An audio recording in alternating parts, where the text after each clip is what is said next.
first of all, I just want to ask you how you've been. Just trying our best to manage. This is unimaginable, and so we're just trying to get through a minute at a time.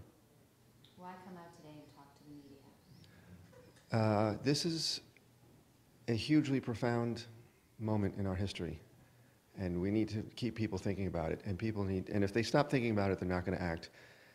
And they need to act, and we need to save lives, and we're in a position to do that. Everybody is. We need to look at the structure of laws in our country as they pertain to gun legislation, mental health, school safety, family values. All of that is part of this problem, and we need to evolve. It's 2013, and we need to evolve and create an environment where this is less likely to happen. We're not expecting, bad things will happen. We have to try to do what we can to make it less likely and harder. When you read through the search warrants, what went through your mind? It just brought back just the idea that 26 people were shot to death in an elementary school. 20 of them were innocent first grade children, little boys and girls. And really that should never happen again. And we have to ask our legislators to do everything they can to make it less likely to happen again. Did it make you angry at all when you read through and you saw some of the items in the search warrants? No, it just reaffirmed my notion that we need to come together as a nation, as a society, to try to fix this. You guys talk so much about, the importance of mental health, providing mental health. When you read through these search warrant documents, you see clearly there were many warning signs from Adam Lanza, documents he collected, newspaper clippings of past shootings, he had a gun safe in his room, his game habit. Is there a part of you that looks back and wishes someone had caught this, that something could have been done differently? Absolutely. I think that goes back to the fundamental connectivity values that we seem to be lacking.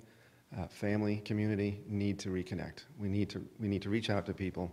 My son Daniel would go talk to a kid sitting by himself to comfort him. We need to do that. I think people are not ashamed to say, I'm seeking treatment so my heart can be healthier. They should be able to say, I'm seeking treatment so my brain can be healthy.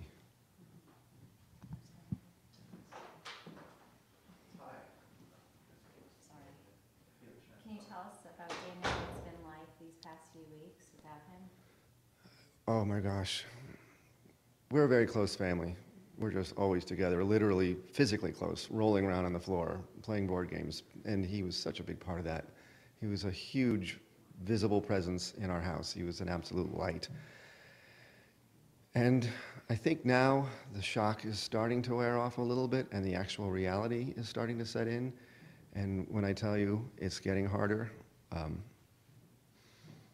it's getting harder.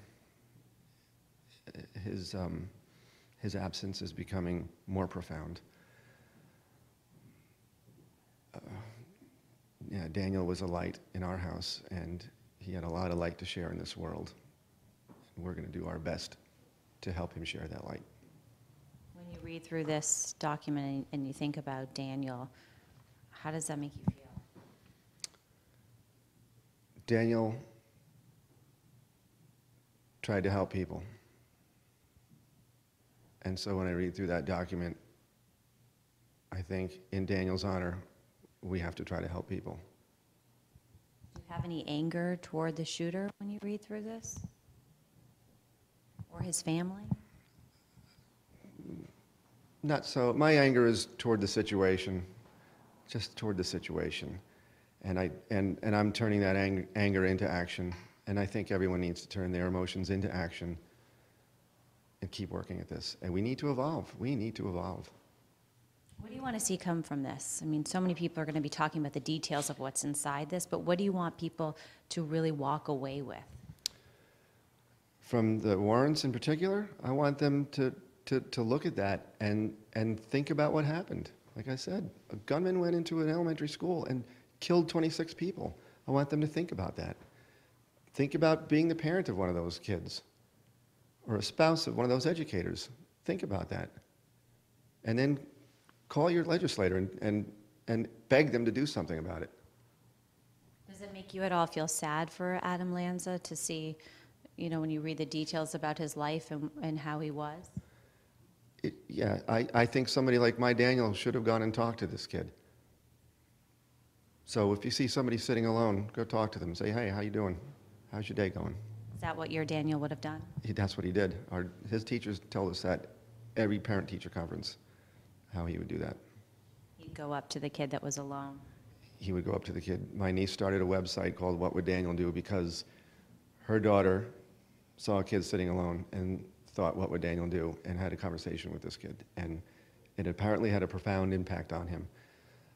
So yeah, Daniel would help somebody struggling with their zipper. Daniel would offer to share anything he had with anyone. That's wonderful. It sounds like an amazing young child. He is an amazing young child. You should go to his little website, What Would Daniel Do? It's just about promoting kindness. I love that. I will definitely. Is there anything else that you would like to get out to the public? Please call your lawmakers and say we need to make some changes.